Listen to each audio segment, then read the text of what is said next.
In this familiar scene, we find ourselves back in the comforting buzz of the classroom. Students are scattered across desks, quietly engaged in their work, while the teacher's voice flows like a steady guide through the air. Amidst pages rustling and pens scribbling, one student leans over slightly, breaking their peers' concentration with a polite interruption. "Excuse me, what page are we on?" A whispered question, yet it carries the weight of needing to belong, to join the journey that everyone else seems to be on. The reply comes as a gentle lifeline. Page 12, the grammar section, reveals B, casting a reassuring glance. Like a lighthouse cutting through the fog of confusion, it lights the student's path. Grateful, A responds, "Oh, thanks, I was lost for a moment." A small moment perhaps, but significant. B, embodying the spirit of camaraderie that thrives in education, nods with understanding. "No problem." But the journey through knowledge is rarely a solitary endeavor.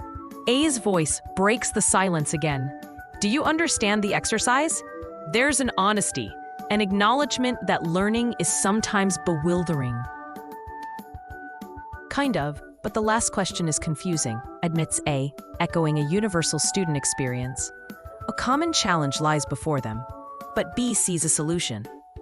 Let's ask the teacher together. A beacon of teamwork in learning, B's suggestion underscores an important lesson itself: collaboration and seeking help. Together, they approach the teacher, a resource and guide, waiting to clarify and illuminate the dim corners of doubt. It's a snapshot of learning, a small exchange that reflects a larger tapestry of education. Here in the classroom, students learn not just subjects, but the art of seeking help and offering it. Such interactions shape understanding and cultivate a community of learners. Through this exchange, we witness the classroom as a microcosm of life, full of individual journeys interlacing into one shared quest for knowledge. It's a reminder of the importance of reaching out, supporting one another, and the unique power of collective inquiry.